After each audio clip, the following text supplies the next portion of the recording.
सभी लोग सावधान हो जाएं। णमो अर्हन्ताणं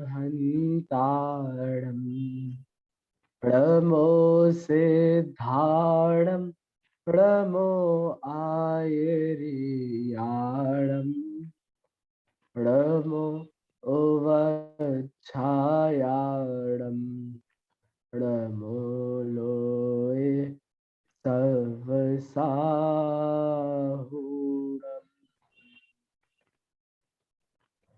वन्दितु सर्वसिद्धे ध्रुवमचलमणोवमं गदिं पत्ते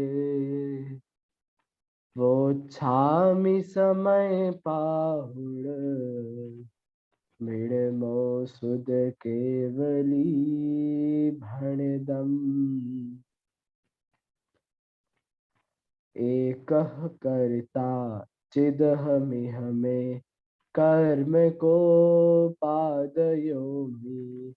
इत्यज्ञानां शमयदपितः कर्तृकर्म प्रवृत्तिं ज्ञानज्योतिः स्फुरति परमो दातमत्यन्तधीरम् साक्षात् कुर्वन् निरुपधि पृथक् द्रव्यनिर्भासि विश्वम्। मैं करता हूँ कर्म का, कर्म है मेरा कर्म, ऐसी मिथ्या मान्यता है मिथ्यात्व अधर्म। निज आत्म तल्लीनता सुखमय आत्म धर्म। श्री जिन जिन वर देव ने यह समझाया मर्म।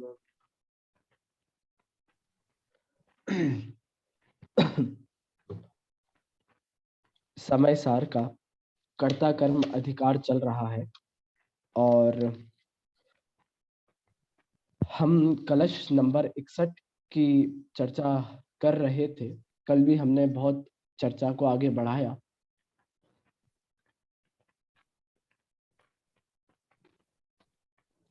जी, कल भी हमने चर्चा को आगे बढ़ाया था। काफी कुछ चर्चा हमने इस विषय में की थी कि किस प्रकार जीव अथवा कह ले आत्मा मात्र ज्ञान भावों का करता है, अज्ञान भावों का करता है, लेकिन पर भावों का बिल्कुल भी करता नहीं है। इस पर बहुत हमने चीजें देखी कि क्या क्या आपत्तियां आ जाएंगी यदि मान लेते हैं कि पर भाव का करता है, तो फिर क्या आपत्ति आती है। इसकी चर्चा चल रही थी। कल हमने अंत अंत में एक सिद्धांत की भी चर्चा की थी कि भाई यदि आप कहते हैं कि पर भाव का करता है, तो फिर व्यापक भाव होना चाहिए। बराबर अमन? व्यापक भाव जब होगा तब कर्ता कर्म बनेगा और वो पुद्गल का कर्ता बन जाएगा।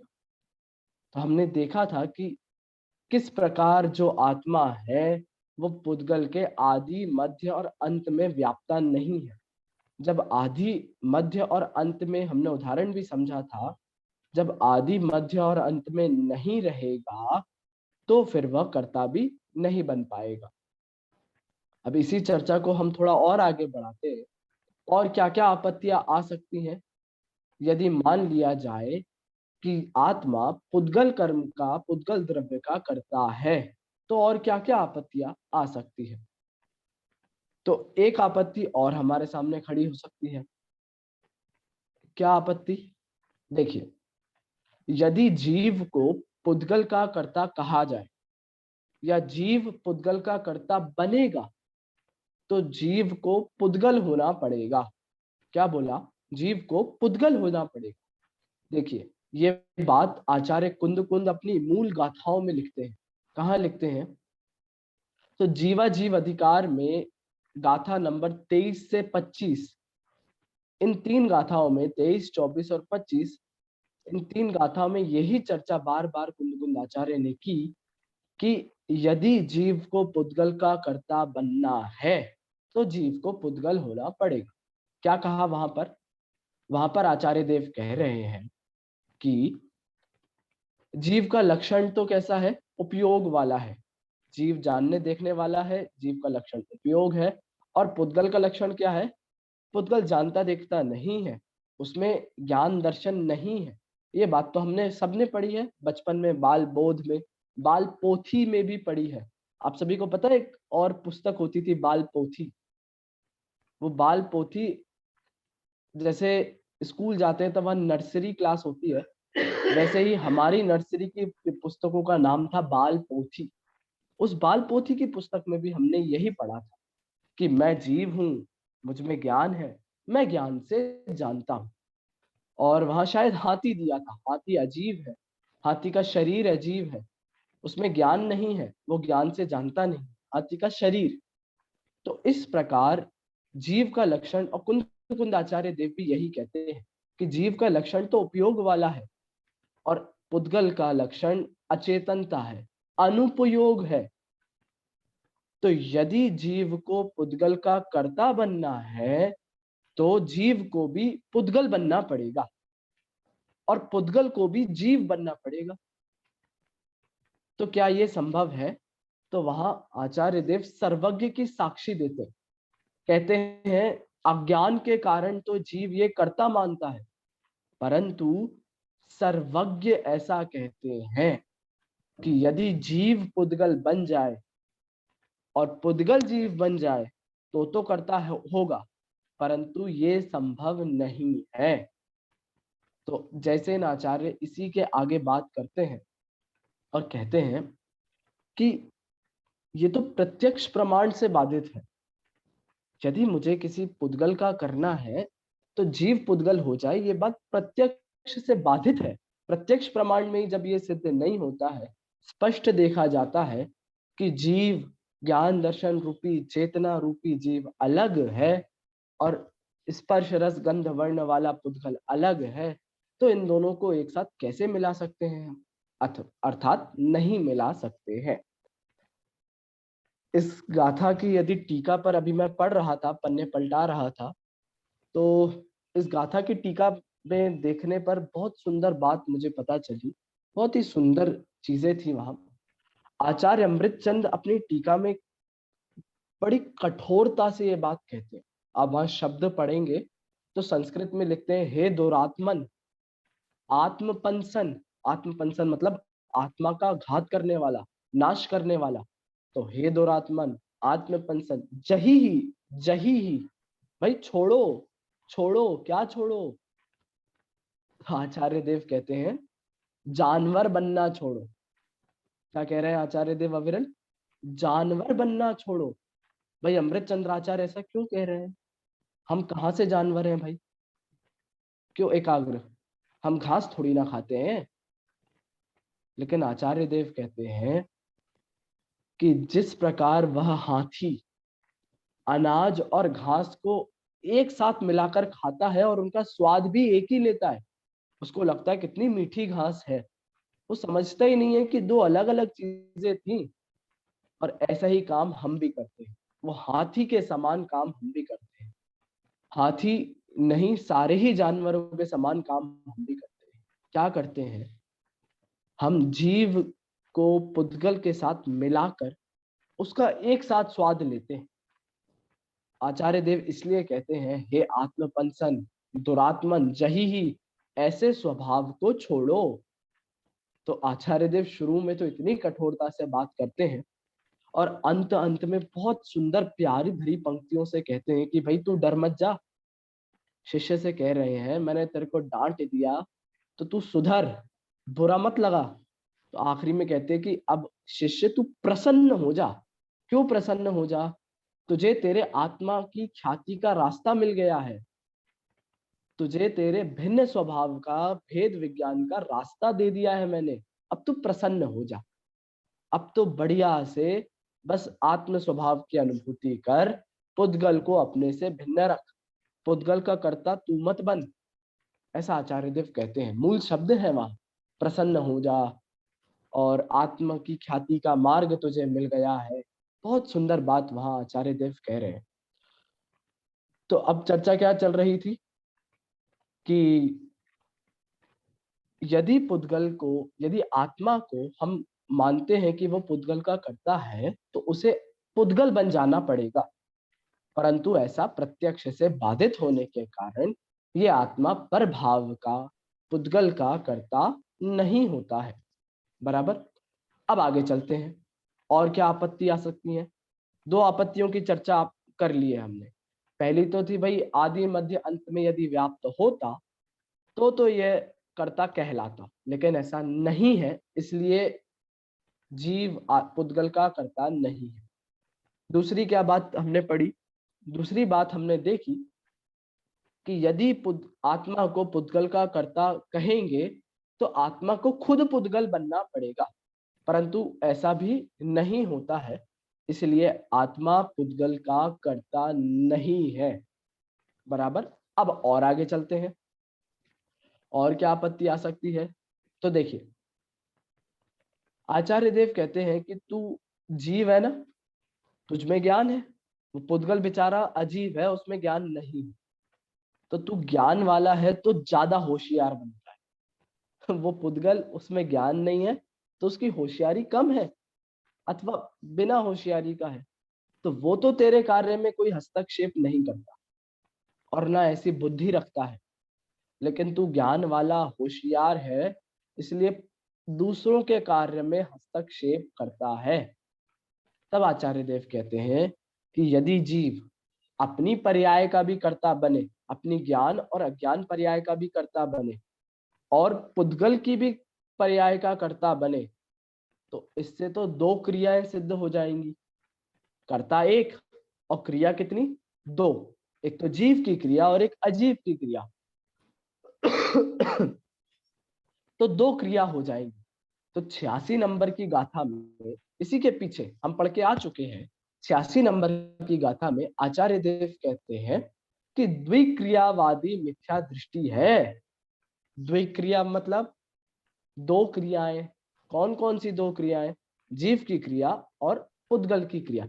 यदि आत्मा जीव और पुद्गल दोनों का कर्ता कहा जाएगा तो दो क्रियाओं का प्रसंग खड़ा होगा, और दो क्रियाओं का प्रसंग मतलब द्विक्रियावादी। और 86 नंबर की गाथा में आचार्य देव कह रहे हैं कि ये द्विक्रियावादी मिथ्या दृष्टि है।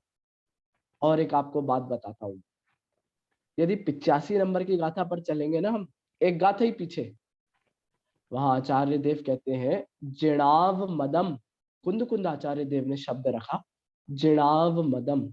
इसका क्या मतलब हुआ भाई, जिन मत की अवमानना करने वाला है, जिन मत की अवहेलना करने वाला है, जिन मत के विरोधी है, जिन मत के बिल्कुल विरुद्ध खड़ा हुआ अपनी बात को कहता है। इसका क्या मतलब है, आचार्य देव कहते हैं यदि जीव अपनी क्रिया का भी करे और पर की क्रिया का भी करे तो वो सर्वज्ञ के मत से विरोध है। सर्वज्ञ के मत में ऐसा नहीं कहा। सर्वज्ञ का मतलब, मत मतलब कौन सा, नया मत है क्या कोई, नहीं, ये जैन मत अविरल, ये जैन मत वही तो सर्वज्ञ का मत है।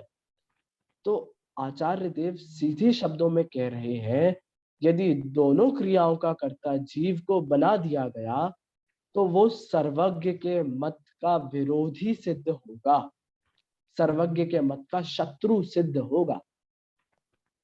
अब आप देख लीजिए, हम जैन से अजैन बन जाएंगे,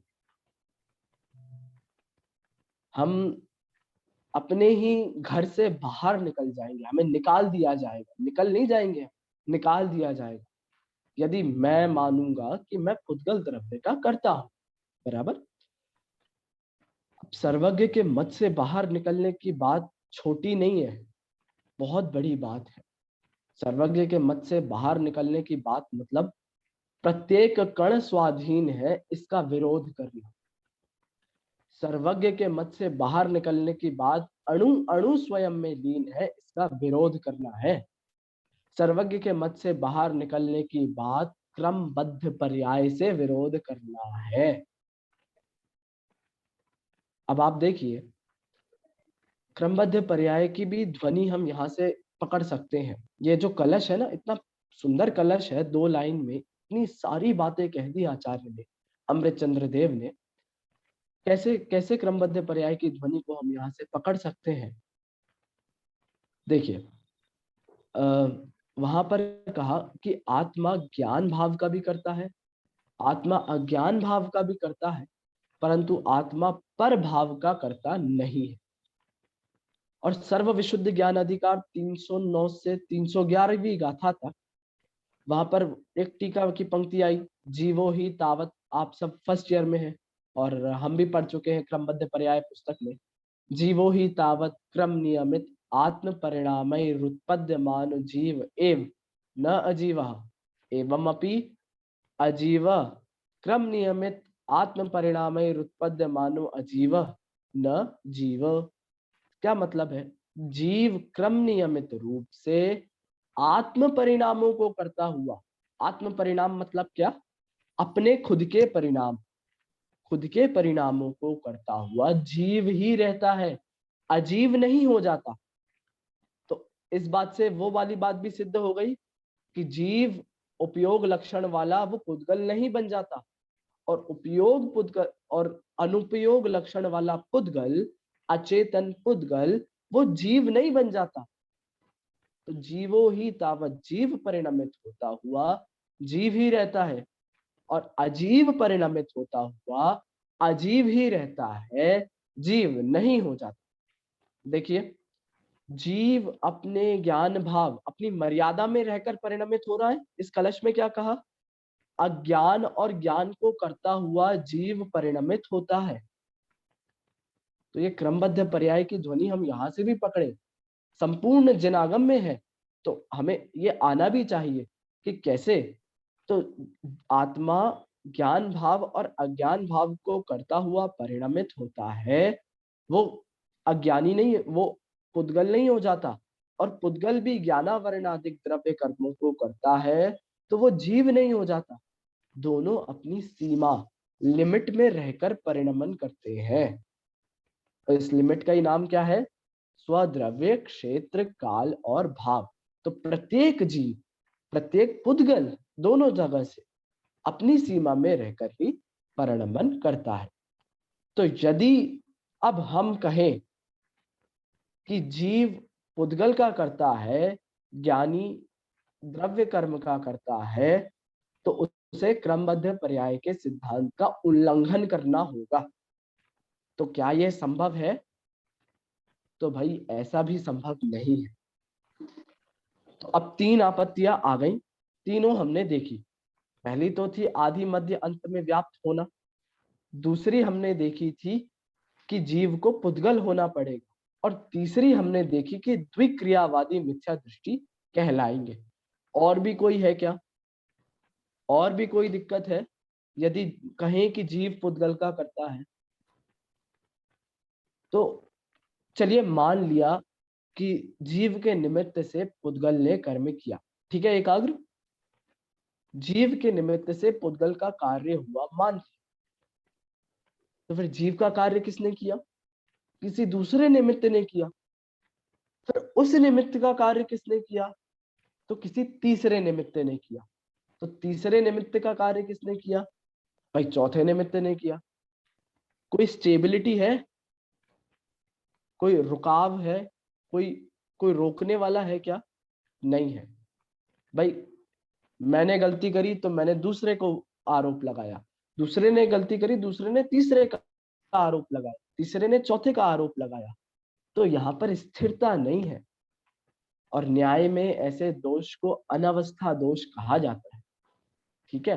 तो यदि हम कहें कि आत्मा ज्ञान और अज्ञान के अलावा पुद्गल का भी करता है, तो वहां अनवस्था दोष का भी प्रसंग आता है।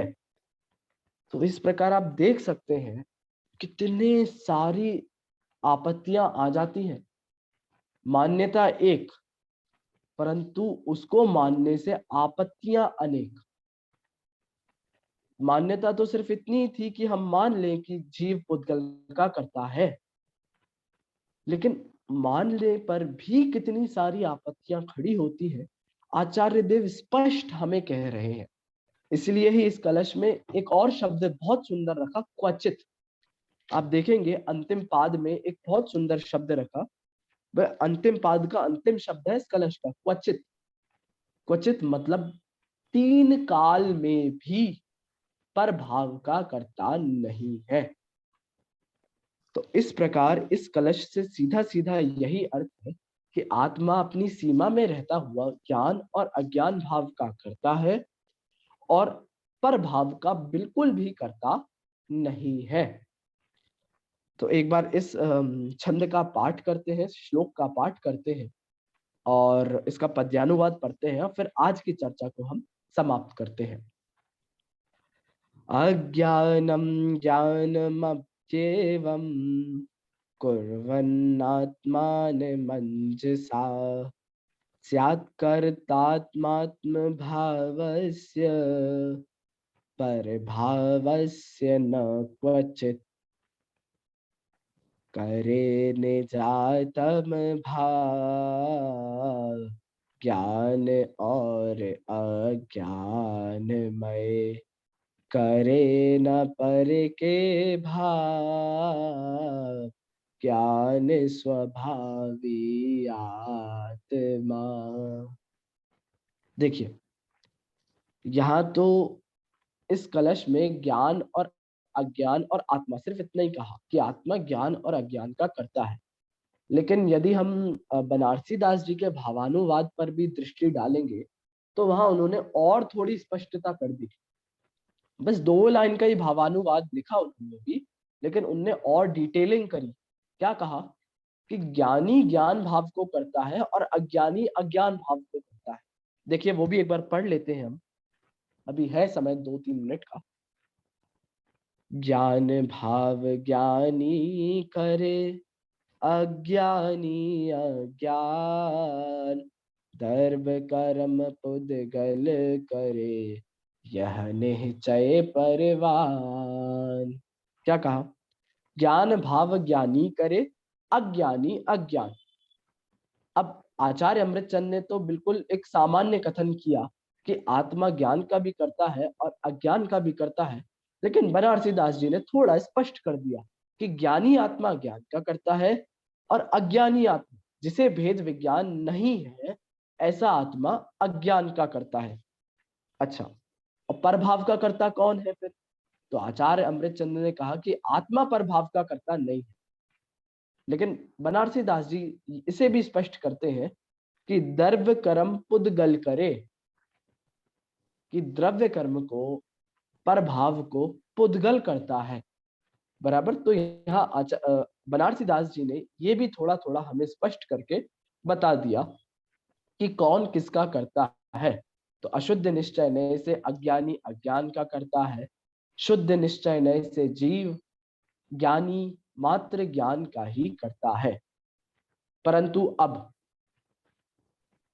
व्यवहार खड़ा होता है और व्यवहार से पर का कर्ता कहा जाता है। तो इसके अगला कलश जो है वो अब आगामी वक्ता उसकी चर्चा करेंगे। वहां पर चर्चा की गई है कि किस प्रकार यदि हम कहें कि जीव अन्य का करता है तो ये हमारा कहना हमारा मोह होगा, हमारा व्यवहार के प्रति मोह होगा। तो किस प्रकार ये मोह सिद्ध होगा, ये सब जानने के लिए आप कल अवश्य पधारें। जय जिनेन्द्र।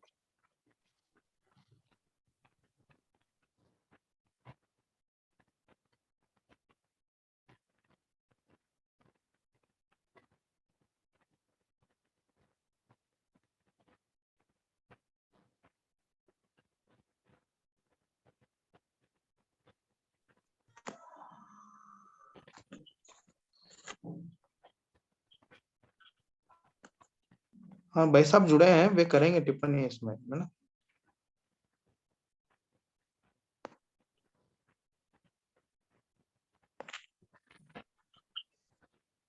हाँ, प्रवचनाल में कौन है देखो, होंगे भाई साहब। हाँ हाँ, माँ जिनवाणी विराजमान हो रही है। उसके बाद आदरणीय भाई साहब भी पधार चुके हैं। सब लोग सावधान हो जाइए। स्याद्वाद नैषट द्रव्य गुण पर्याय आर प्रमाण का जड़ कर्म चेतन बंध का अरु कर्म के अवसान का कह कर स्वरूप यथार्थ जग का जो किया उपकार है उसके लिए जिन वाणी माँ को वंदना शत बार है वंदना शत बार है।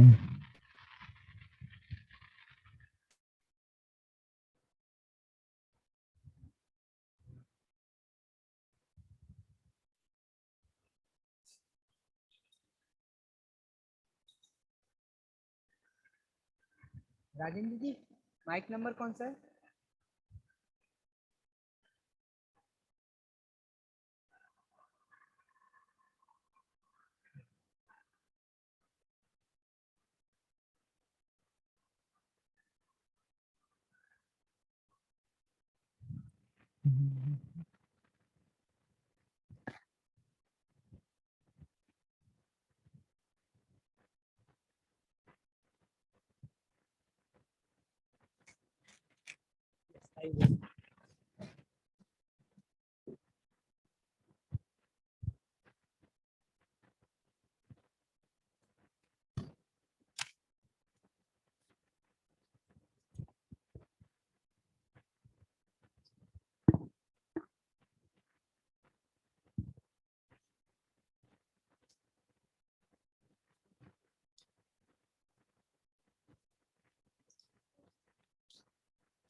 कक्षाओं के क्रम का आज प्रथम दिन है, व्यवस्थाएं बन रही है, इसलिए थोड़ा समीक्षा में भी विलंब हुआ।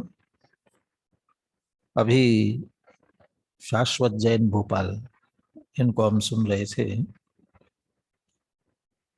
भाषा और शैली बहुत अच्छी है,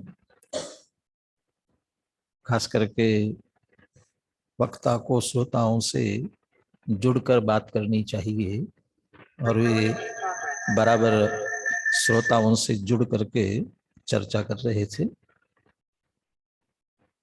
अब वे भी क्या करें, मुझे लगता है शास्त्री सेकेंड ईयर फाइनल के दिख नहीं रहे थे, तो फर्स्ट ईयर के जो विद्यार्थी सामने स्क्रीन पर दिख रहे होंगे उनको याद कर रहे थे और उनको समझाने की कोशिश कर रहे थे। साथ में समझाने की बात, अच्छी तरह से समझाकर कहने की बात, उस दृष्टि से भी शैली अच्छी थी। विषय का भी विस्तार से विश्लेषण करने का प्रयास किया। पूरे अधिकार में चर्चा चलेगी, एक द्रव्य दूसरे द्रव्य का कर्ता नहीं है, इसलिए पीछे से लेकर के जहां जहां भी ये चर्चा थी उस सब का भी बराबर प्रयोग किया।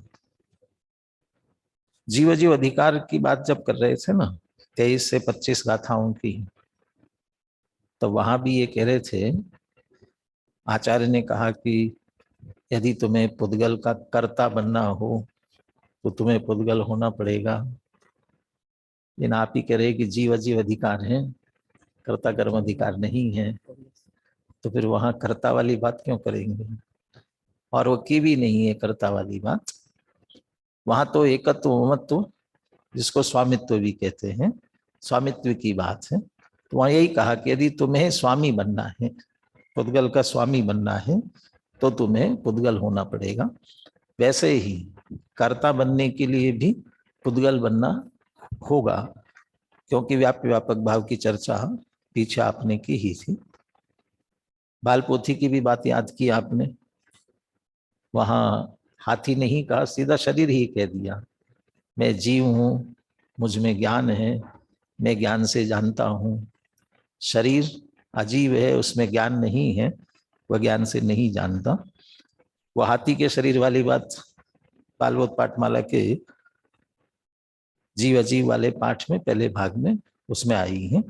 बाकी जितनी भी चर्चा की बहुत अच्छी विस्तार से की। क्रमबद्ध पर्याय की चर्चा बीच में ली थी, बस वैसे सीधे क्रमबद्ध पर्याय की सिद्धि तो नहीं होती है।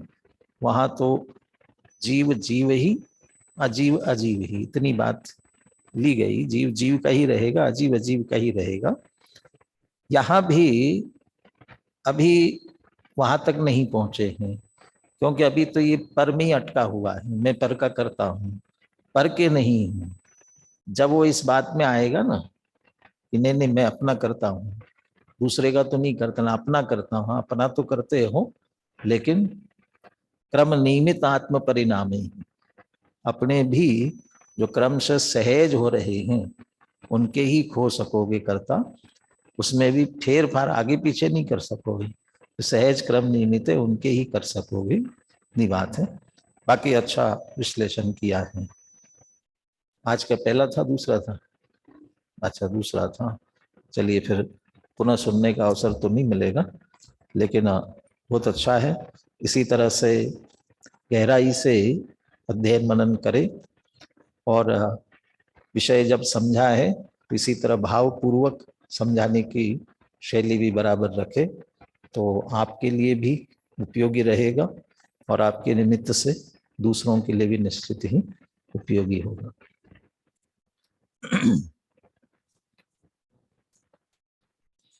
चूंकि छात्र प्रवचन तो हो गया है, लेकिन यहाँ हमने अभी जिनवानी विराजमान की है, और निश्चित ही हमारे छात्रों में से बहुत से अभी अभी जुड़े होंगे।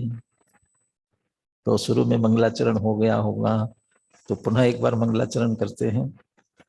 तो सभी मंगलाचरण जो अपन प्रतिदिन करते हैं, वो मंगलाचरण प्रारंभ करें। सभी लोग सावधान हो जाइए।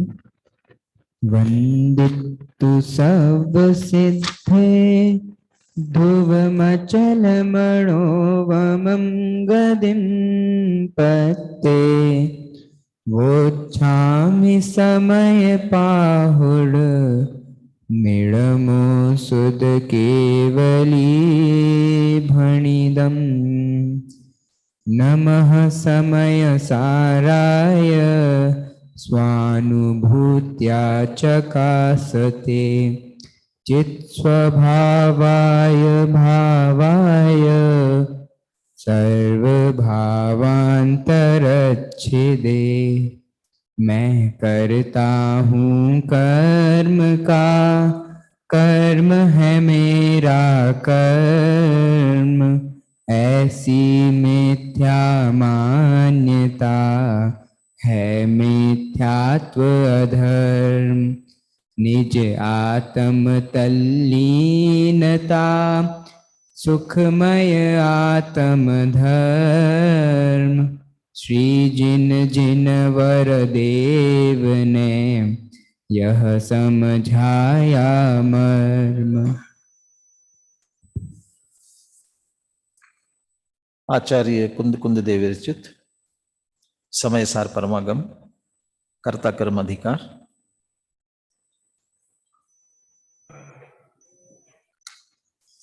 नया प्रकरण अपना 126वीं गाथा से प्रारंभ हो गया था। जीव और पुद्गल के परिणमन स्वभाव की सिद्धि करने के बाद में उसमें जीव का परिणमन स्वभाव बाद में सिद्ध किया था, और वो परिणमन स्वभावी होने से परिणमते हुए जिस अपने भाव का कर्ता बनता है, जिस भाव को करता है उसका कर्ता होता है। तो जिस भाव को करता है, वह जिस भाव को करता, ये जो बात कही गई, वह जिस भाव में वे जीव के दो तरह के भाव होते हैं, एक ज्ञानमय भाव और एक अज्ञानमय भाव। ये चर्चा 126 127 में हो गई थी। ज्ञानी के वे ज्ञान में भाव होते हैं, अज्ञानी के अज्ञान में भाव होते हैं। और साथ में ये भी कह दिया कि ज्ञानी के ज्ञान में भाव होने से वह उनका कर्ता नहीं होता, और अज्ञानी के अज्ञान में भाव होते हैं, वह अज्ञान में भाव के कारण से वह कर्ता होता है। ये साथ में और स्पष्टीकरण दिया था। मूल गाथा में तो इसका हेतु कुछ नहीं दिया, लेकिन अमृतचंद्र आचार्य ने टीका में हेतु ये दिया था।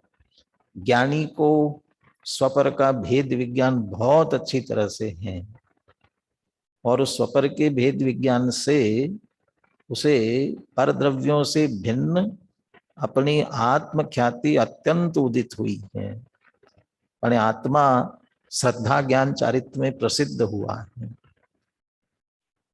जब वह श्रद्धा ज्ञान चारित्र में आत्मा ही दिख रहा है, तो पर को विषय कैसे बनाएगा?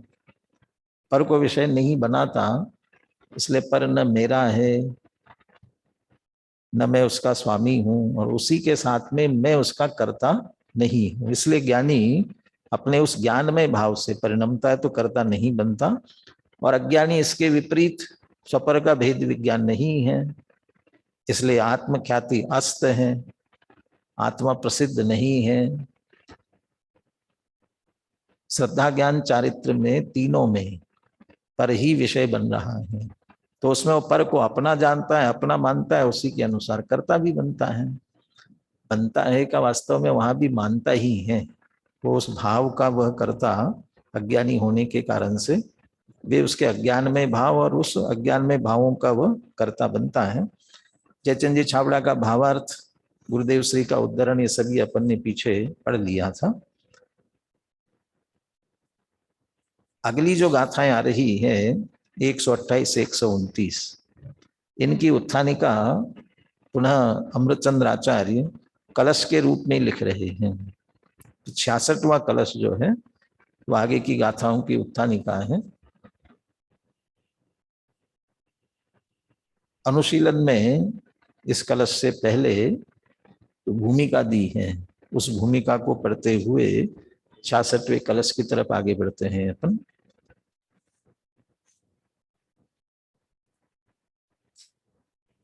मूल ग्रंथ में भी है आपके सामने।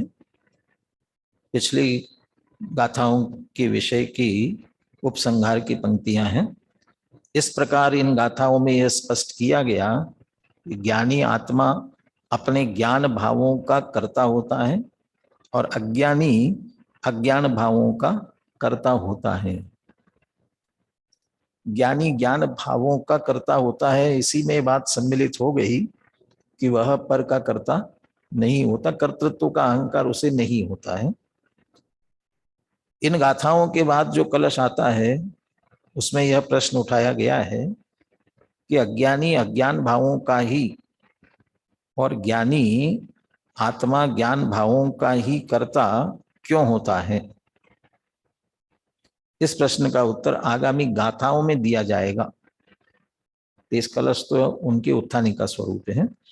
यहाँ भूमिका में तो ये लिखा कि कर्ता शब्द दिया, लेकिन कलश में कर्ता न लेते हुए होते ही क्यों हैं, यानी ज्ञानी के ज्ञान में भाव और अज्ञानी के अज्ञान में भाव ऐसे क्यों होते हैं। यहाँ भी प्रश्न में भी कोई विशेष बात नहीं लगेगी कलश में से, इसमें क्या बात है, अभी तो कह दिया ज्ञानी के सर्वभाव ज्ञान में। गाथाओं में नहीं कहा तो अमृतचंद्र आचार्य ने तो कह दिया ना, भेद विज्ञान है यार भेद विज्ञान नहीं है, ये कारण कह दिया, तो बता तो दिया, फिर क्यों पूछ रहे हैं। अभी अकेले ज्ञानी के ज्ञान में और अज्ञानी के अज्ञान में इतना नहीं है, ज्ञानी के सर्वभाव ज्ञान में, अज्ञानी के सर्वभाव अज्ञान में, ये प्रश्न इसमें है, तो इसमें भी क्या बात है? तो ज्ञानी है तो सारे ज्ञान में तो होंगे, अज्ञानी तो अज्ञान में तो होंगे। नहीं, वो सर्व में थोड़ी पेंच है ना, उसमें है कोई बात। इसको हम ऐसा भी कह सकते हैं ना, एक सम्यक ज्ञानी और एक मिथ्या ज्ञानी है। सम्यक दृष्टि मिथ्या दृष्टि है। सम्यक दृष्टि के सब ज्ञान सम्यक ज्ञान, और मिथ्या दृष्टि के सब ज्ञान मिथ्या ज्ञान। टोडरमल जी ने उदाहरण दिया, प्रसिद्ध उदाहरण है। सम्यक दृष्टि सर्प को रस्सी जाने तो भी सम्यक ज्ञान, और मिथ्या दृष्टि सर्प को सर्प ही जाने तो भी मिथ्या ज्ञान। तो वहां हम ये कहेंगे ना कि मिथ्या दृष्टि के सर्व ज्ञान मिथ्या ज्ञान, तो वस्तु को सही जान रहा है ना, तो हम कह रहे सही जान रहा है, लेकिन वह दृष्टि ही मिथ्या है, तो क्या सही जानेगा? तो यही बात, इसी तरह की बात यहाँ पर भी है। इसलिए कलश में वो सर्वभाव कौन से, ये स्पष्ट नहीं किया है, लेकिन भावानुवाद में वो सर्वभावों का खुलासा किया, वो भी पढ़ेंगे। और वो भी ठीक है, उसमें भी कोई बात नहीं है। इसमें भी शंका या इसमें इतनी बात करने की बात क्या है? तो पुनः बनारसी दास जी उसे कुछ विशेष भाव और जोड़ते हुए स्पष्ट करेंगे। तो अभी हम मूल कलश भी देखते हैं, पद्यानुवाद तो देखेंगे ही, साथ में बनारसी दास जी का भी देखेंगे। तो इसमें क्या विशेष बात है? विशेष बात ये भी हम कह सकते हैं कि कलश लिख करके उत्थानिका लिख रहे हैं, तो कोई विशेष बात होगी, तो ऐसी क्या विशेष बात है? और ये प्रकरण यही चल रहा है, ज्ञानी के ज्ञान में भाव और अज्ञानी के अज्ञान में भाव। चलिए 66वां कलश बुलवाता हूं, दोहराना। यहाँ बैठे हैं वे उच्च स्वर में दोहराएंगे। आप सभी, आप भी उच्च स्वर में बोलना। हाँ, लेकिन आपके माइक सब म्यूट है, हमारे पास तक आवाज तो नहीं आएगी, लेकिन आप तो अपने धुन में रहना चाहिए बढ़िया। ज्ञानमय एव भावा, ज्ञानमय एव भावः, कुतो भवेद् ज्ञानिनो न पुनरन्या। कुतो भवेत् ज्ञानिनो न पुनरन्यः।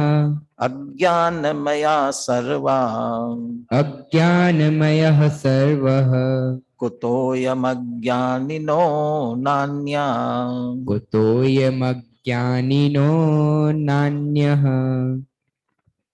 नीचे की पंक्ति में सर्वा जो शब्द है ना, वो ऊपर की पंक्ति में भी लेना है। ज्ञानमयः एव सर्वः भावः, कुतो भवेत् ज्ञानिनः। ज्ञानिनः सर्व एव भावः, ज्ञानमयः कुतो भवेत्। और निषेध के लिए भी कह दिया, न पुनः अन्यः, उसमें भी लगा लीजिए, न पुनः अन्यः भावः कुतो न भवेत्। माने ज्ञानी के सर्व भाव ज्ञान में ही, कुतो कहाँ से, क्यों, कैसे, ऐसे कैसे कि ज्ञानी के सर्व भाव ज्ञान में। अब वो वाला प्रकरण तो आप वहां देख लेना, सम्यक ज्ञानी के सारे ज्ञान वस्तु की अने उल्टा भी जाने, तब भी कह रहे सम्यक ज्ञान। ऐसा कैसे कहते हैं, क्यों कहते हैं, वहां से जान लेना। यहाँ अपन ज्ञान में भाव अज्ञान में एक भाव क्यों है वो देखते हैं। और ऐसे ही अज्ञानमयः सर्वः कुतो अयम अज्ञानिनो न अन्यः। अब नीचे सर्वा लिखा तो भावा छोड़ दिया, तो पद्य है तो पद्य के अनुसार वह शब्द आपको जोड़ने पड़ेंगे। अज्ञानिनाः सर्व एव भावः अज्ञानमयः कुतो भवेत् न अन्यः। अज्ञानी के सर्व भाव अज्ञान में ही क्यों होते हैं, कैसे होते हैं, ऐसा कैसे ही। पुनः एक बार कलश बुलवाता हूं, फिर कलशार्थ पढ़ते हैं, फिर पद्यानुवाद पढ़ेंगे, तब पूछूंगा क्या अलग बात आ गई इसमें।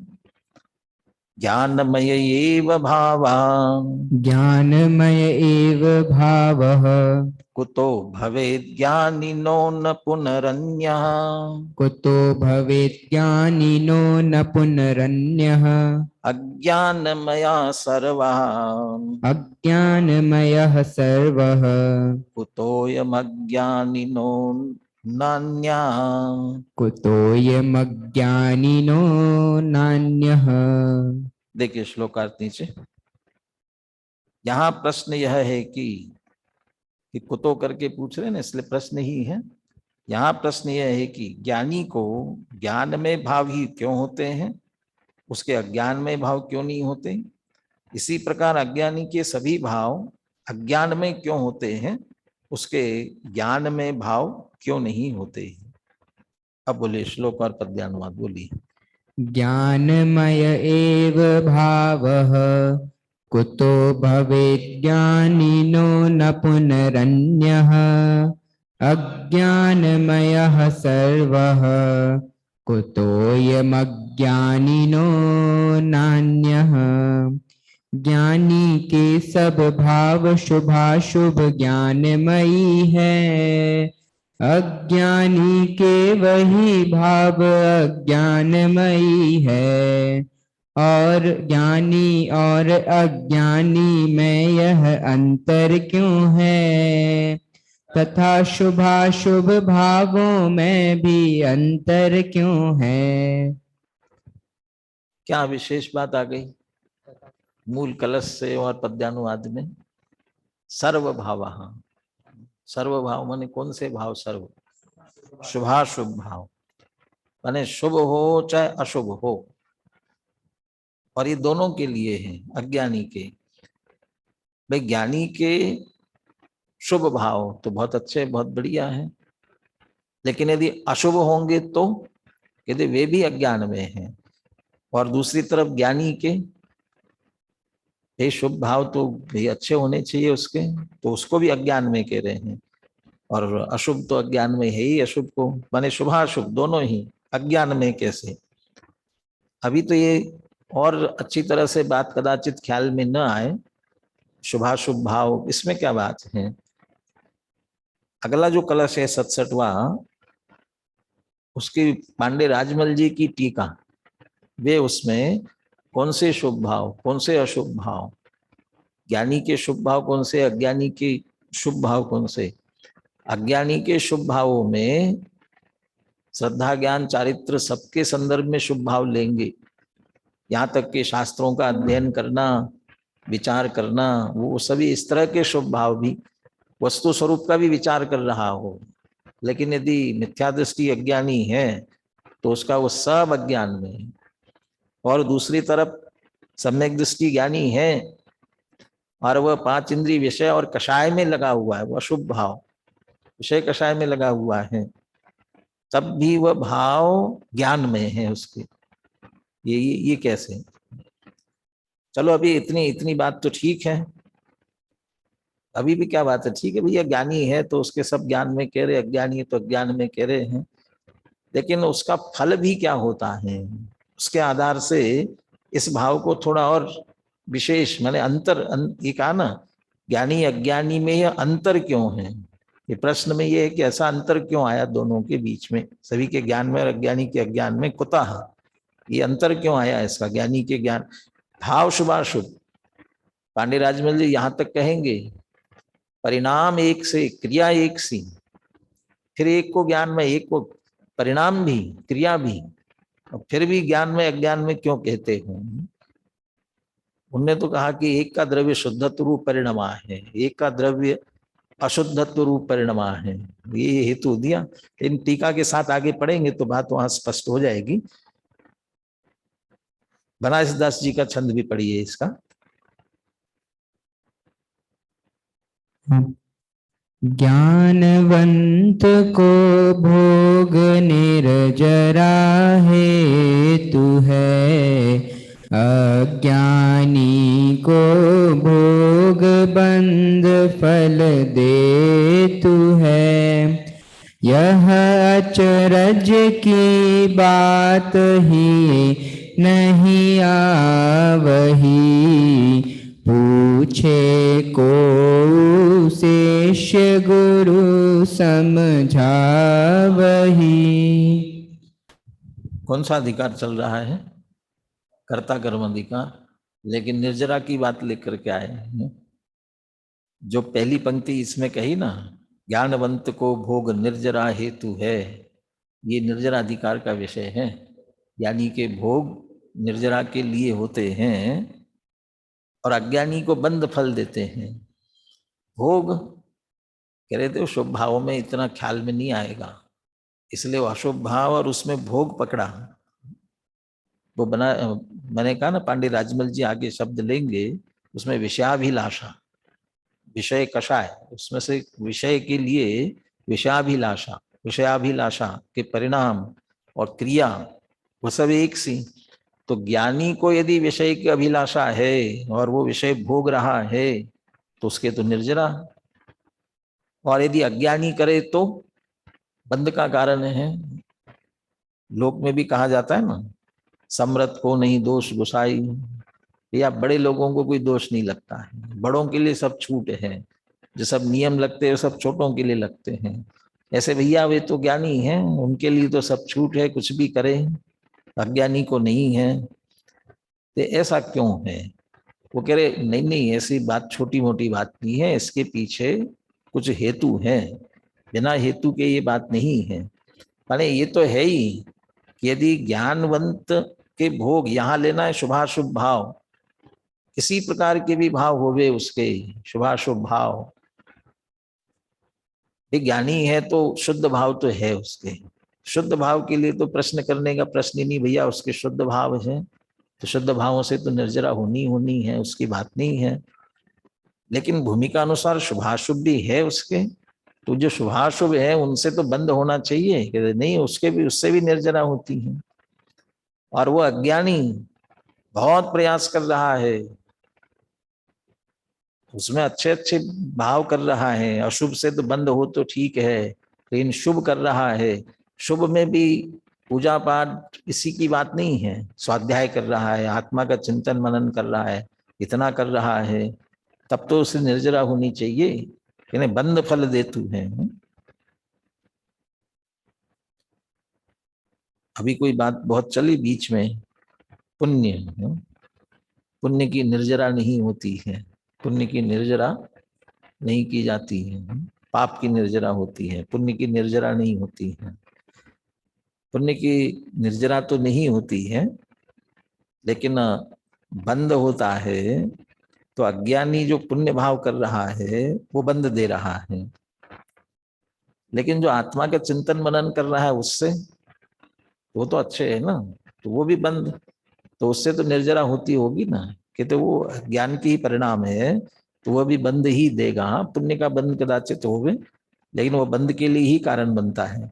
तो ज्ञानी के लिए निर्जरा और अज्ञानी के लिए बंद का फल क्यों?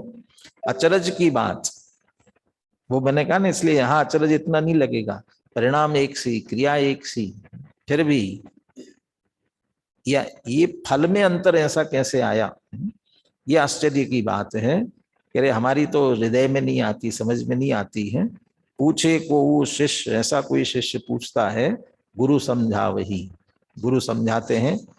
कौन गुरु समझाएंगे ही? हाँ, कौन समझाएंगे गुरु? ये प्रश्न, ये जो भावानुवाद किया ना, ये अमृतचंद्र आचार्य के कलश का है। उस गुरु ने पूछा और किस शिष्य ने पूछा और कौन गुरु समझा रहा है? शिष्य है अमृतचंद्र आचार्य, पूछ रहे हैं कुतः, और गुरु कौन है? कुंद कुंद आचार्य अब उत्तर देते हैं। 128 से 129 गाथा, गाथा बुलवाता हूं, दोहराना है आपको। प्राणमया भावावो, प्राणमया भावाओ, प्राणमवो चैव जायते भावो, प्राणमो चैव जायते भावो, जम्मा तम्माणानिस्, जम्हा तम्हाणानिस्, सव्वे भावाहुणाणमया, सव्वे भावाहुणाणमया,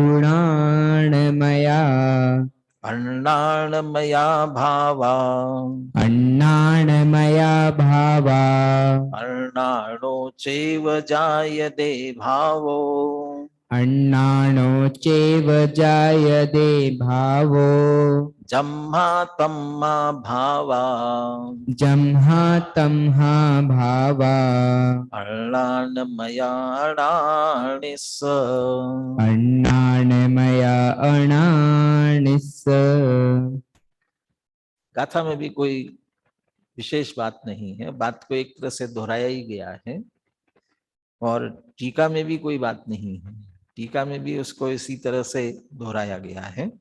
लेकिन बाकी जैसे पांडे राजमल जी की विशेष बात आई, बनारसी दास जी भी अगले कलश की बात, इसके बाद जो कलश लिखेंगे कलश में भी कोई विशेष बात नहीं है, तथ्य ही दोहराया जा रहा है। लेकिन उस तथ्य के गहराई में जाकर के अंतर क्या है और ऐसा क्यों है, ये पूरा स्पष्ट नहीं आता ख्याल में।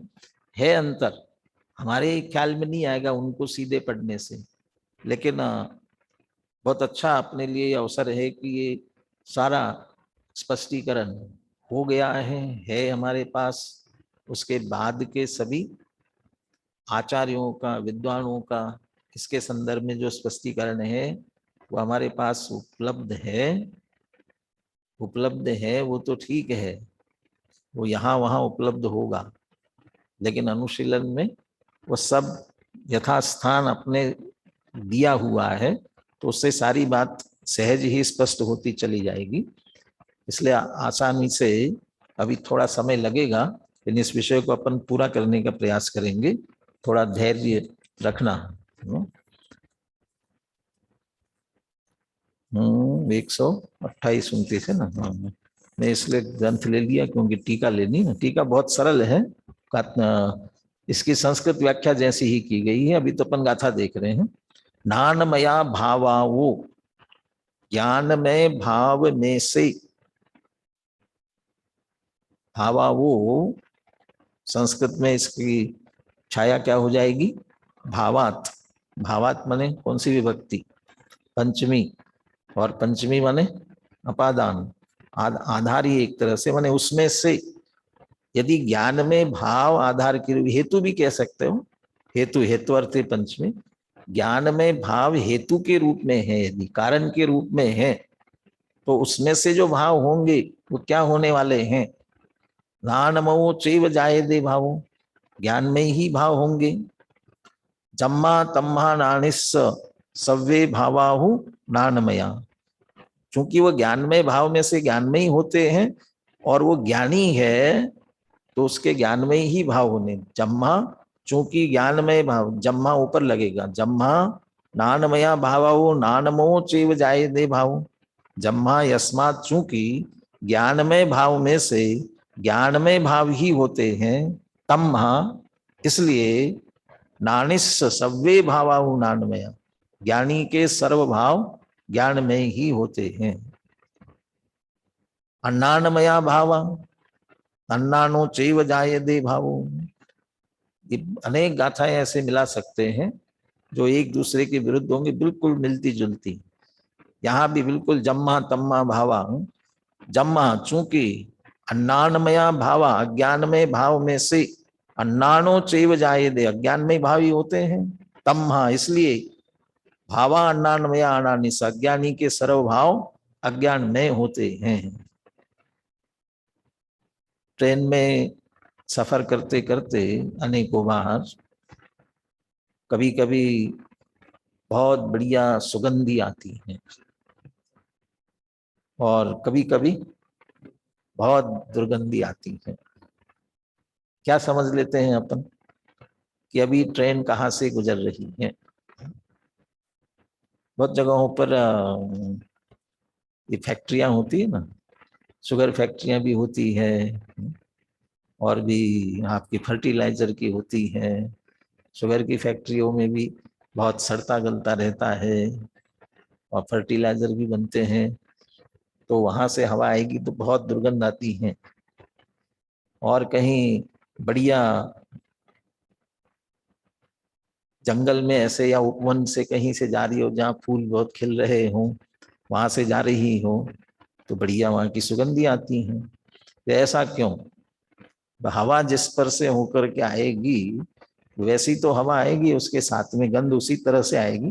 माने कहाँ से होकर के आ रही है हवा, उसके आधार से उसकी गंध होती है। ऐसे ही आधार क्या है?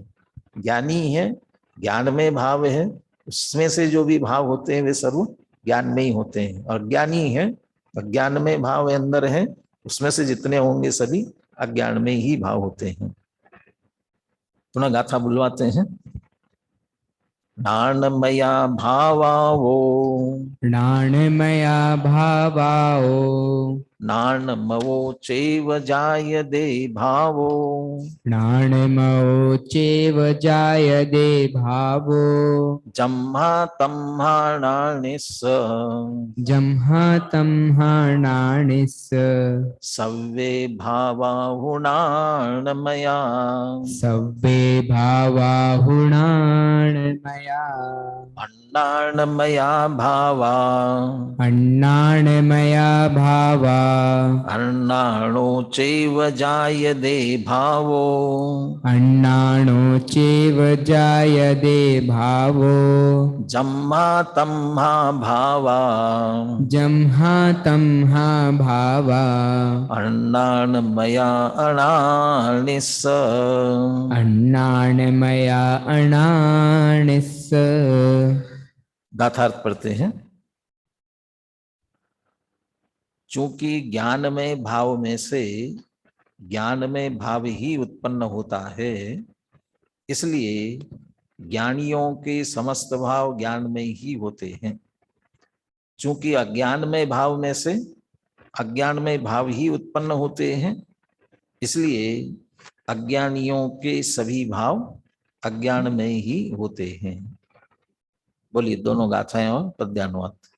नाणमया भावाओ, नाणमो चेव जायते भावो, जम्हा तम्हाणानिस्, सव्वे भावाहुणाणमया,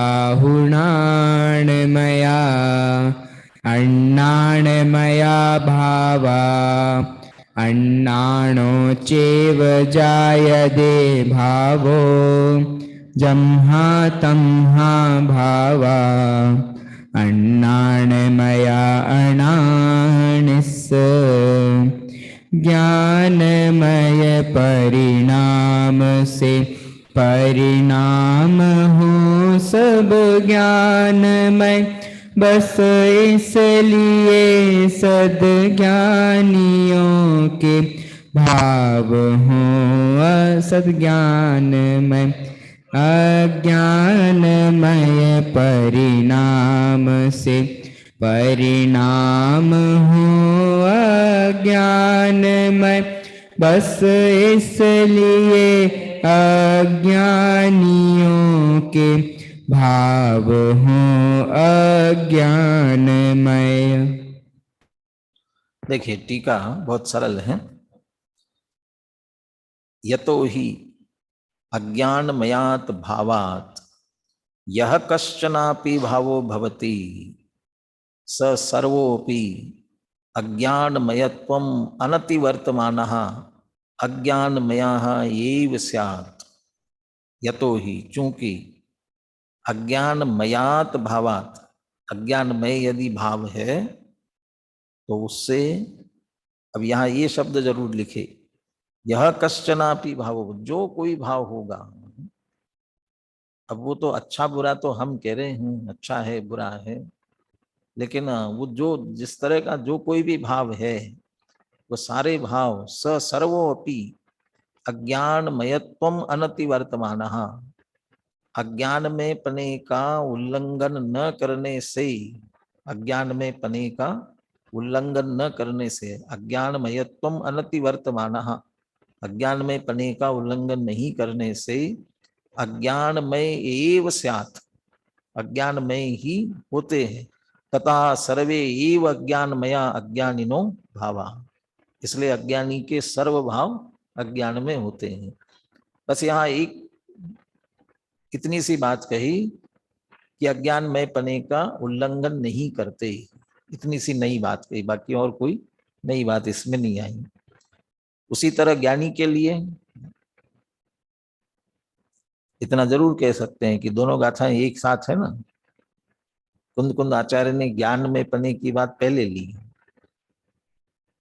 और अज्ञान में की बाद में। यहाँ टीका में अज्ञान में वाली बात पहले है, ज्ञान में की बात बाद में ली गई है। यतश्च ज्ञान मयात भावात य कश्चनापि भावो भवति स सर्वोपि ज्ञानमयत्वम अनतिवर्तमाना ज्ञानमया एव स्यात्। चूंकि ज्ञानमय भाव में से जो कोई भाव होता है वह सर्व ज्ञानमय पने का उल्लंघन न करते हुए ज्ञानमय ही होता है। तथा इसलिए सर्वे एव ज्ञानमया ज्ञानिनो भावा, इसलिए ज्ञानी के सर्वभाव ज्ञान में ही होते हैं। ये माने ये सहज है, लोक में भी देखते हैं। कभी किसी को देखो तो वो हमेशा दुखी दुखी दुखी दिखता है, और एक व्यक्ति दिखता है हमेशा प्रसन्न प्रसन्न प्रसन्न ही रहता है। क्या है भी, क्यों दुखी, वो ये क्यों दुखी दुखी। और बाहर की परिस्थितियां देखी जाए तो दोनों की परिस्थितियों में कोई विशेष अंतर नहीं है। शारीरिक हो, पारिवारिक हो, सामाजिक हो, व्यापारिक हो, आर्थिक दृष्टि से हो, एक से है, कोई दिक्कत नहीं है। एक प्रसन्न रहता है और एक दुखी दुखी रहता है, तो क्या कारण है। जो दुखी रहता है उसके पीछे सिर्फ एक ही कारण है, उसकी सोच, नकारात्मक सोच। वो नकारात्मक सोचता है, हर बात को नकारात्मक देखता है, तो वो उसी तरह के सोचने के कारण से दुखी दुखी रहता है। आओ, इसलिए सारी यही तो समझाते हैं कि भैया ऐसा देखना छोड़ दो, बदल दो, अपनी परिणाम को बदल दो, विचार को बदल दो। और दूसरी तरफ हर परिस्थिति प्रसन्न रहने वाला तो सकारात्मक सोचता है। हमारे दादाजी भी यही तो कहते हैं, उजला पक्ष देखना सीखो। तो सत्य की खोज में उदाहरण भी दिया, आधा ग्लास पानी, तो आधा ग्लास भरा हुआ देखना कि खाली देखना, किधर देखना है, तो किसकी दृष्टि। लोक में भी कुछ लोग छद्रान्वेषी होते हैं ना, ऐसे छद्रान्वेषी कहलाते हैं। पर वे दूसरों के दोष ही देखते हैं। और कुछ गुण ग्राहक होते हैं, कहने को तो हम भले ही मेरी भावना में कहते रहते हैं, गुण ग्रहण का भाव रहे नित, दृष्टि न दोषों पर जावे। लेकिन जो दोष ही दोष देखेगा तो उसके प्रति उससे रोष और द्वेष के ही परिणाम आने वाला है, और गुण देखेगा तो बहुमान आएगा। ये सोच का, जैसे ये सामान्य रूप से सोच का अंतर है, यहाँ आध्यात्मिक समझो या मुक्ति के मार्ग में ये आधार के रूप में। अभी अपन ये छंद में पढ़ रहे थे ना बनासदास जी के, निर्जरा हेतु और बंद फल देतु। निर्जरा का कारण क्या और बंद का कारण क्या। कोडरमल जी ने जो क्रिया परिणाम और अभिप्राय में कहा, क्रिया परिणाम और अभिप्राय, फल किसका मिलता है, अभिप्राय का। क्रिया परिणाम का ठीक है, लेकिन असली फल तो अभिप्राय का मिलता है ना। तो वो वहां जो ज्ञानी और अज्ञानी में अंतर क्यों है, वो अभिप्राय का अंतर है। इसलिए वो अभी तो यहाँ ज्ञान में भाव अज्ञान में पहले बता दिया कि भेद विज्ञान है, आत्मख्याति उदित है, और एक को भेद विज्ञान नहीं है, आत्मख्याति अस्त है। ये आधार, ये देखने का दृष्टिकोण। बहुत सारे सभी मैंने कहा ना, सबके उदाहरण इसमें आएंगे। अभी अपन ने मूल रूप से, मात्र मुख्य रूप से कुंद कुंद आचार्य की बात पढ़ी और अमृतचंद्र आचार्य की बात पढ़ी है। अभी हमें जैसे आचार्य की बात भी है, इसके साथ में पांडे राजमल जी की है और बनारसी दास जी की है। इन सबके भी भाव बराबर अपने को समझना है। लेकिन अभी मेरे सामने लैपटॉप का तो चार्ज चला ही गया है, और भी सबके दिक्कत हो रही होगी, इसलिए अभी आज हम यही चर्चा पूरी करते हैं। तो मुझे दिख भी नहीं रहे हैं, आज की चर्चा भी यहीं पूरी करेंगे। और कल आप ये विषय आगे देख करके आए। मुझे अभी ये भी ख्याल में नहीं है कि सब पूछा नहीं मैंने, सबके पास ग्रंथ है कि नहीं, सुन तो रही है ना, सभी सुन रहे हैं? हाँ, तो ग्रंथ होंगे, ग्रंथ लेकर के बैठे, और कदाचित ग्रंथ नहीं है तो ये पीडीएफ भी डालने की व्यवस्था करो, ताकि तत्काल किसी के पास ना हो तो वो भी रहे, देखे उसमें ये। और किसी के पास नहीं हो ना तत्काल विषय से संबंधित, इतने इतने मंगवा लेना संयम से, जो प्रकरण चल रहा है इतने इतने आपको भेजते भी रहेंगे। तो कल आप 67वां कलश, इसी से संबंधित 67वां कलश, इसमें पांडे राजमल जी का, बनासदास जी का, गुरुदेव श्री का, ये सभी उद्धरण कल अपन देखेंगे, और 130-31 गाथा की तरफ भी जाएंगे समय रहा तो।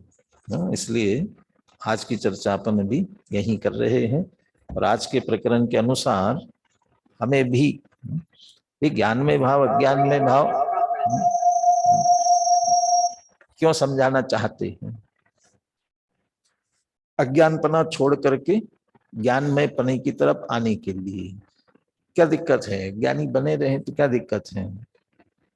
जितनी आकुलता दुख जितना हो रहा है वो सब अज्ञान में परिणाम के कारण से है। तो निराकुल सुख और अतीन्द्रिय आनंद चाहिए तो ज्ञान में भाव की तरफ आना पड़ेगा। इसके लिए ये सारी चर्चा कर रहे हैं। शेष चर्चा अपन आगे कल करेंगे। अंतिम मंगल। अनंत धर्मणस्तत्वं पश्यन्ति प्रत्यगात्मनः अनेकान्तमयी मूर्तिर्नित्यमेव प्रकाशताम् नित्यमेव प्रकाशताम्।